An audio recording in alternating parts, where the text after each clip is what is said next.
everyone. Welcome to Stats Rescue 911. My name is Lynn, and in this video tutorial, you are going to learn about linear correlation, but specifically, we're going to talk about the assumptions and variables that affect the size of your correlation coefficient, which is also known as the R value. Before we get started, I am assuming that in the very least, you've watched my first video, which is on basically an introduction to correlation, so the basics of correlation. Either you've watched that video or you already know something about what correlation is. If that's not the case, then please go back and watch that first video on correlation just to familiarize yourself with the basics of the technique. All right. So, as I mentioned, we're going to talk about the assumptions of correlation today, but specifically we're going to look at the Pearson product moment correlation. So this is the correlation that analyzes the relationship between two linear numerical variables. All right, so we assume that the relationship is linear. All right. Now, with this Pearson product moment correlation, we are going to be able to establish the strength and the direction of the linear relationship. Okay, so again, this is reviewed in an earlier video. You might need to go watch that before watching this one. All right, so the first assumption that we're going to talk about is linearity. So a linear relationship is illustrated here. So we have two variables, x and y. And you can see that on this scatter plot, the XY values more or less follow a straight or linear pattern. All right. So if we were to draw a straight line through this data set, we would see that most of the points are very close to the line. They more or less follow that straight linear pattern. Now, this is showing a positive relationship between x and y, but of course the relationship can be negative, in which case the pattern of the dots would go this way. All right, the slope of the line would be like that. All right, over here, we can definitely see that there is a relationship between x and y. However, that relationship is not linear. So this would violate our first assumption. If you have a relationship like this would be best described as curvilinear, and if that's the case, you should not be running Pearson product moment correlation on it, and we'll talk about why later, okay? But this does violate the assumption of linearity. Our next assumption states that variables x and y must be numerical and measured on an interval or ratio scale of measurement. All right, so again, if you don't recall what interval or ratio scales are, also called levels of measurement, if you don't know what interval or ratio refers to, then you should go back and refer to that, okay? But both x and y must be measured on an interval or ratio scale. The third is that the variables x and y are measured from a random sample of the population. Now, in case you're wondering, I have the word random in quotes here because when we do research, it is exceptionally rare, especially in the behavioral sciences, that our sample is truly random, all right?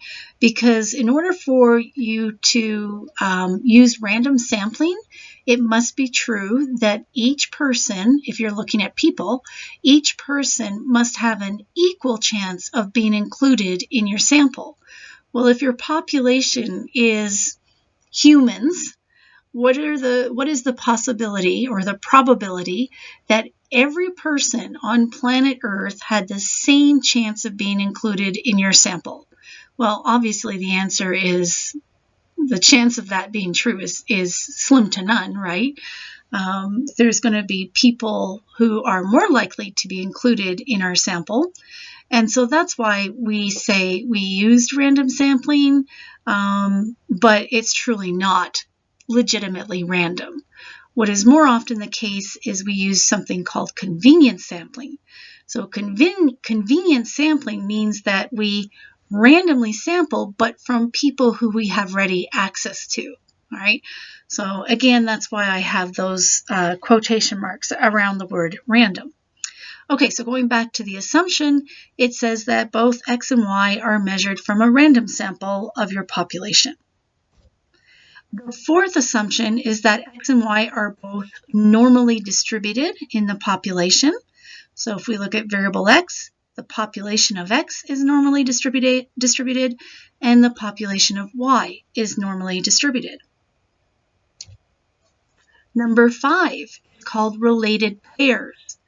It says that each participant or observation must have a score for variable X and a score for variable Y. So for example, if I was doing some sort of research study where I wanted to know if study time is related to grades, which of course we know there is a relationship there, but regardless, it means that if I am using my class as a quote-unquote random sample, then every person in my class must provide me with a score for how long they spent studying. And for each person in my class, I must get a corresponding score for their grade on the test. Okay, so for example, John, if John is in my class, I'm going to get a score for X, how long he spent studying, and a score for John on Y, which would be his test score. All right, and so that's the concept of related pairs. This one, now this is a mouthful, you'll probably have to practice this. It refers to a concept called homoscedasticity.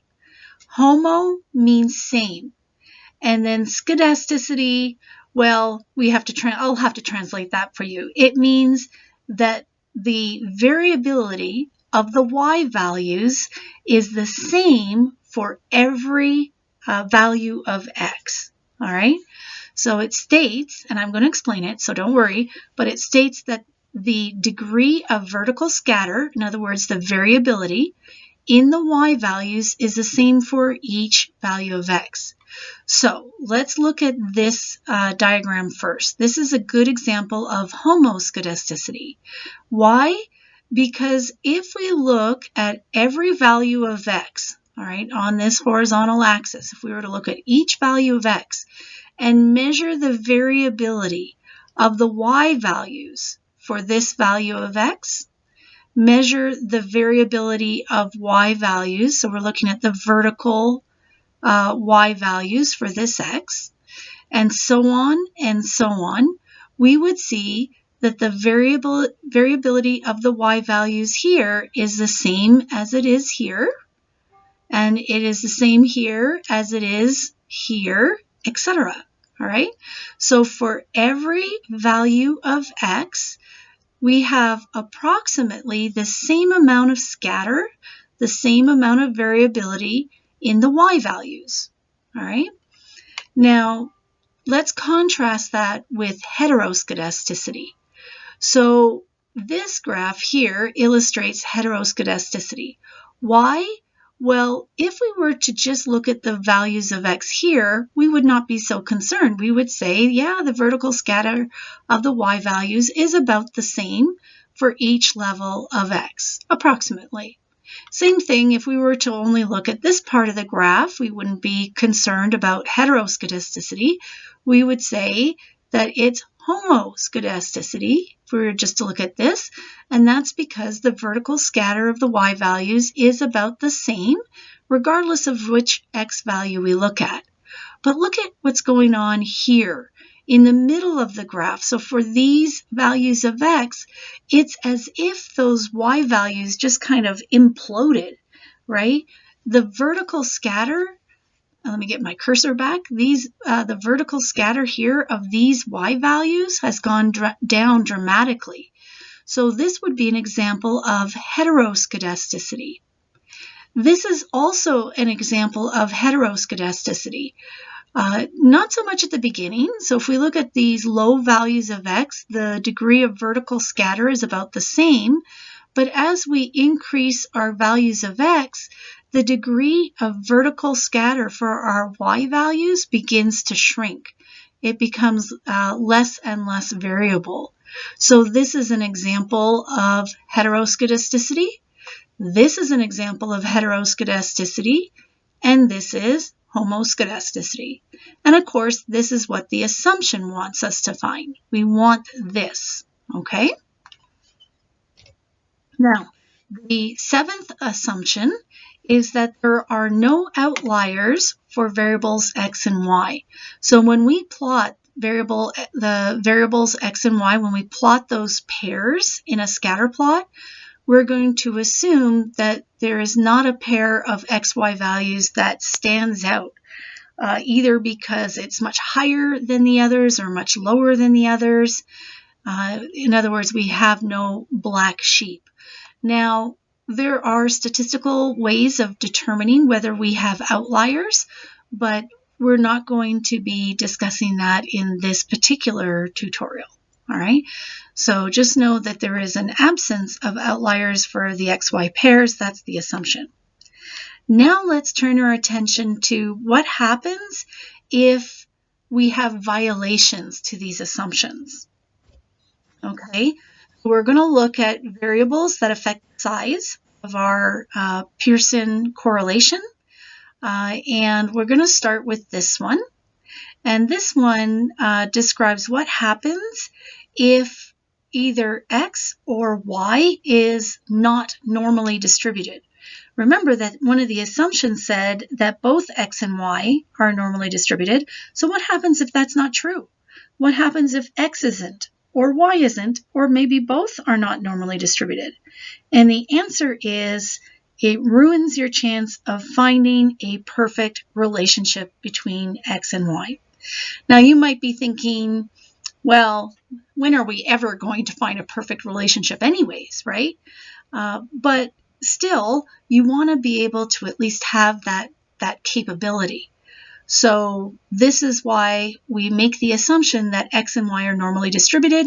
We know if it's not true, we've ruined our chance of finding that perfect relationship. Right. Number 2, this one has to do with the assumption of linearity. Remember that with Pearson, we assume that the data points more or less follow a straight line. All right. And if this is not true and it's curvilinear, then this will tend to decrease your R value. So the correlation coefficient will go down. Now, the only way to know really if the relationship is just not there, or if it's just weak or whatever, is to plot your data. All right, this is so important. If you're going to use the Pearson product moment correlation, you get an R value, plot the XY pairs, and confirm that the data follows a linear pattern. If it doesn't follow a linear pattern, you might actually have a very strong relationship between X and Y. It's just that you didn't use the right correlation to find it. There are other ways of measuring correlation besides Pearson. All right, so you might need to do, for example, Spearman-Rowe. I'm not going to talk about Spearman-Rowe in this tutorial, but just so you know, always plot your data, and if you don't have that linear pattern, you should not be using Pearson. All right? Okay.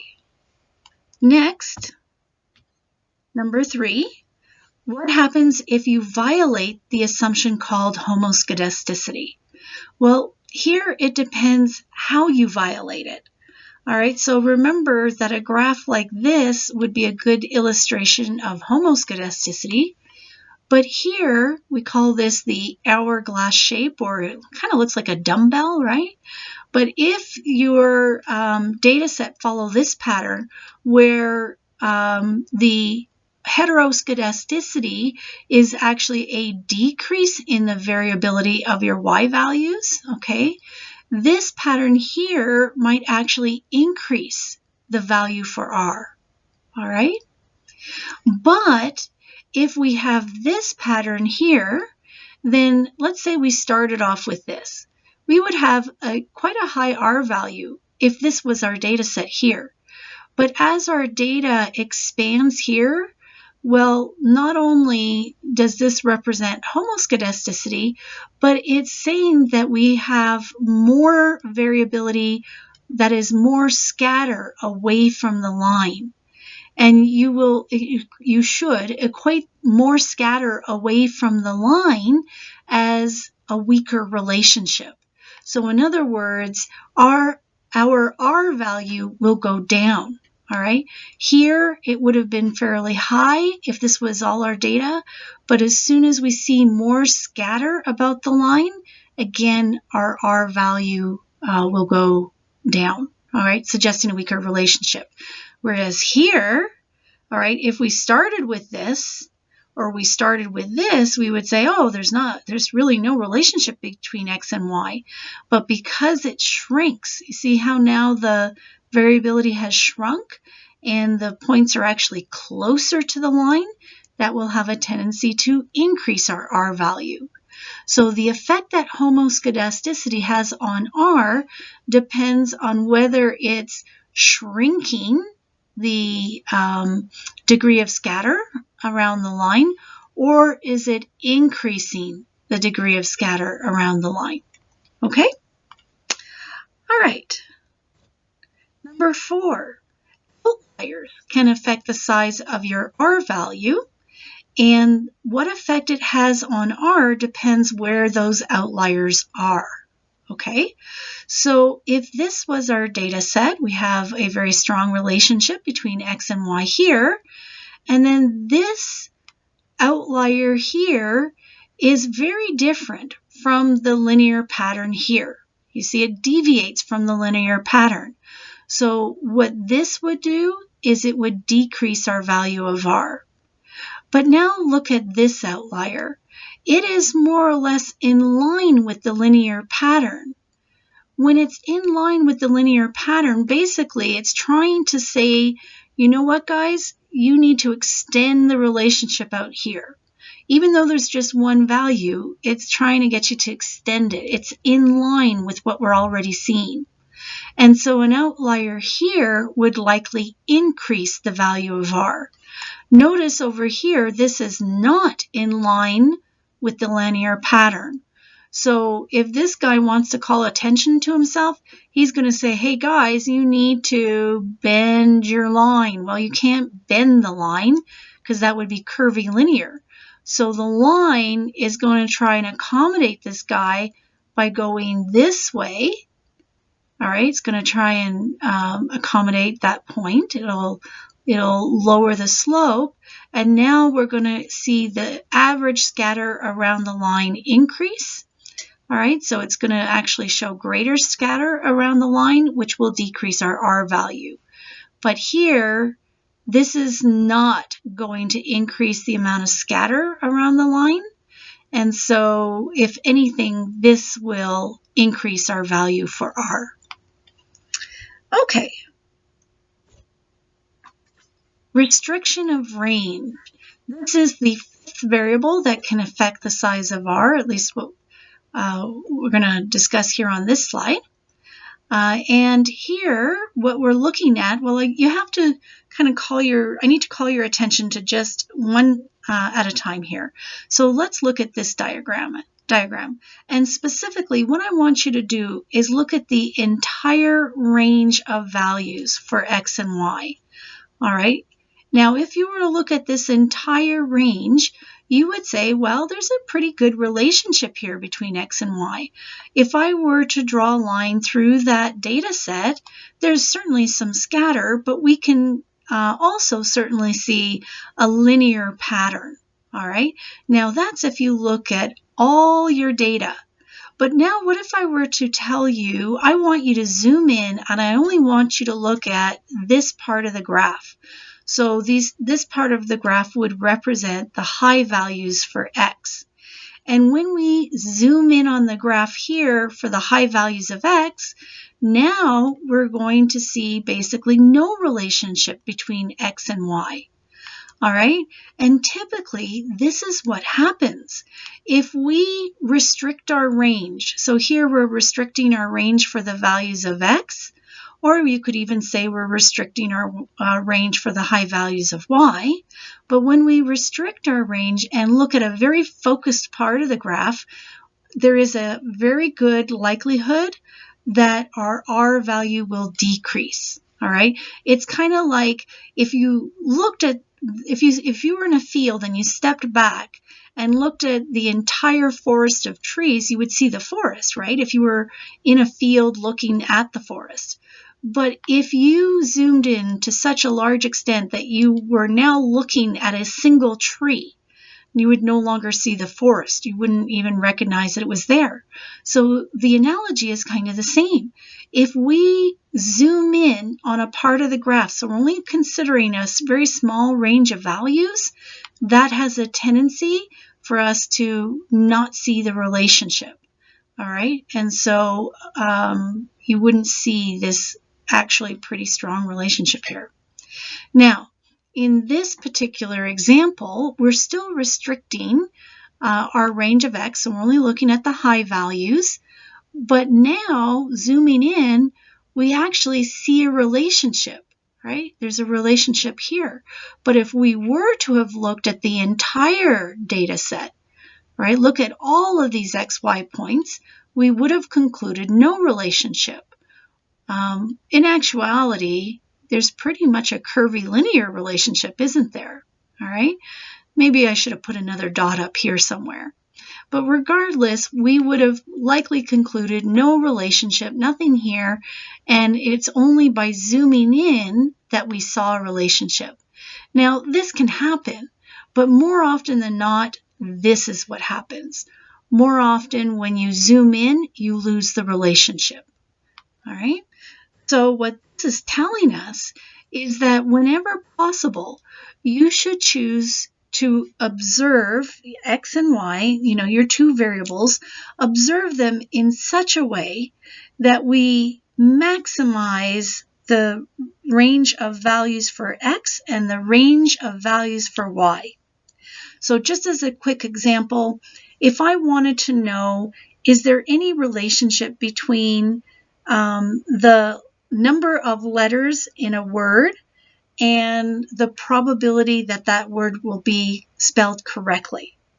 Well, I'm going to assume, all right, that the more letters in the word, the lower the chances are that it'll be spelled correctly. All right, so that's my assumption. All right, now to test this assumption, I would want to go out and get a random group of people.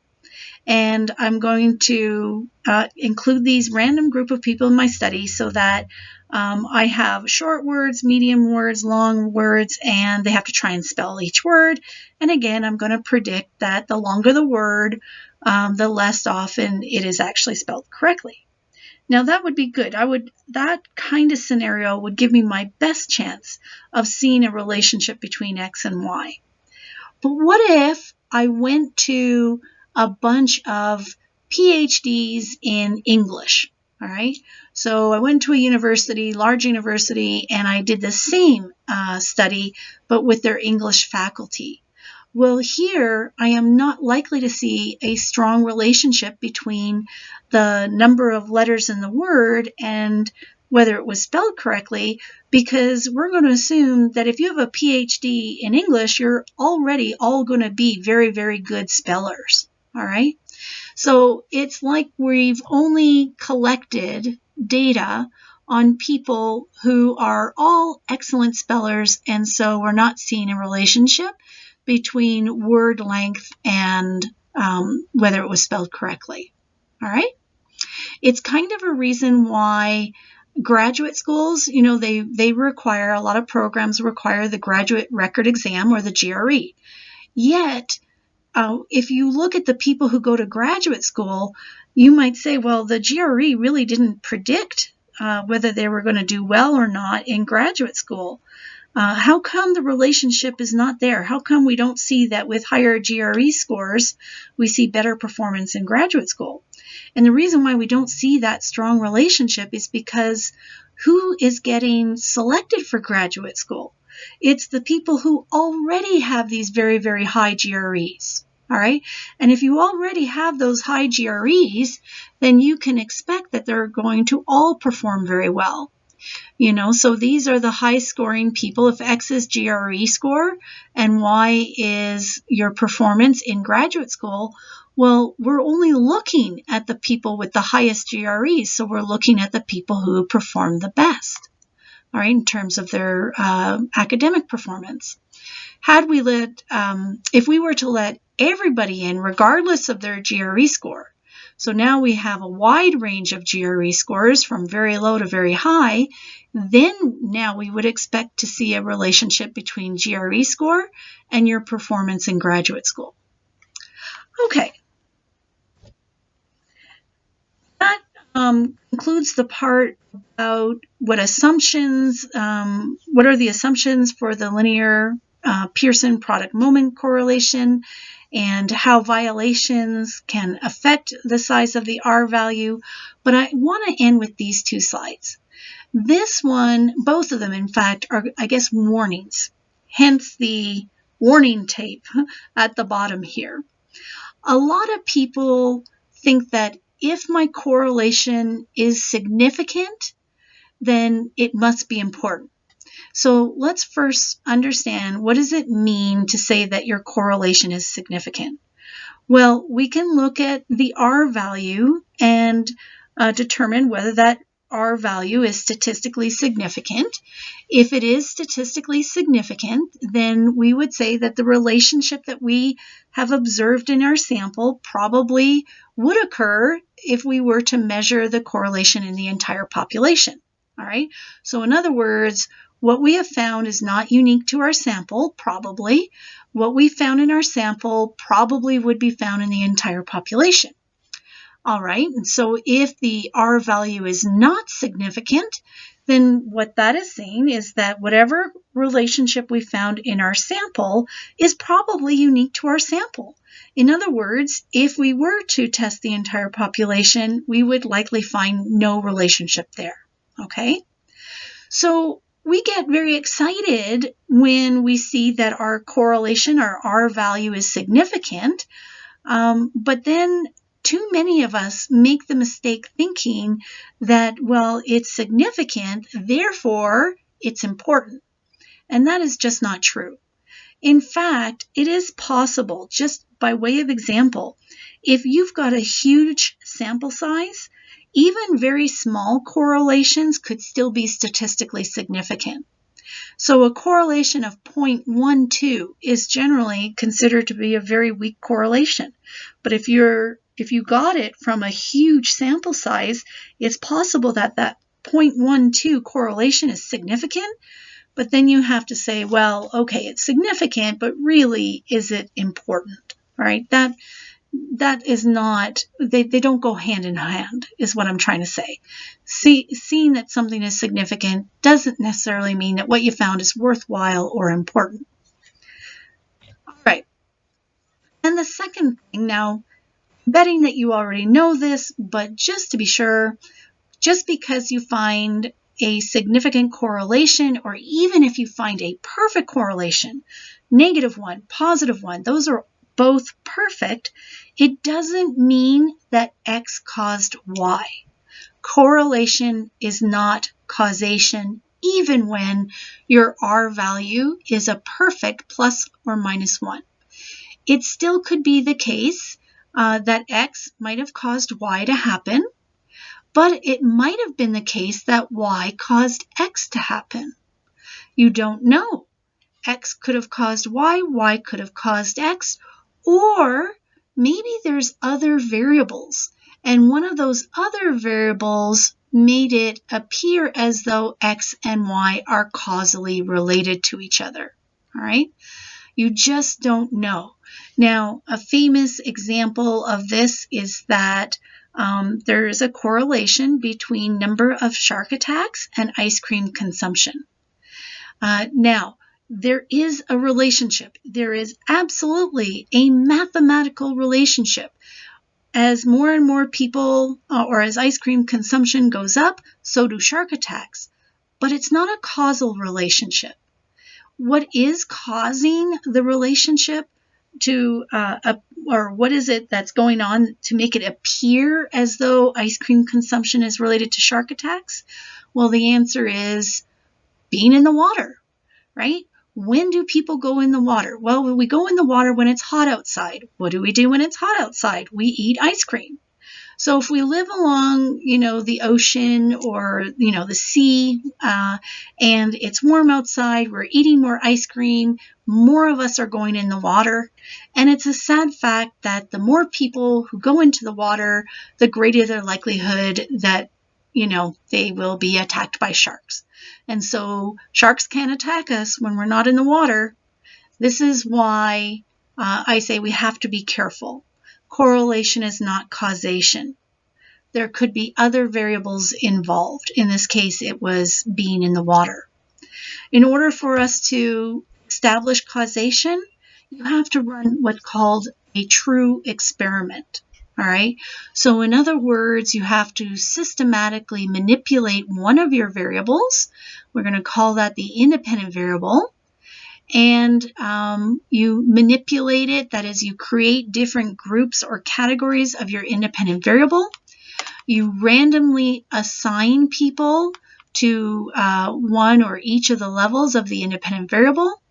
And then you measure the effect of the independent variable on a dependent variable while keeping all other extraneous variables constant.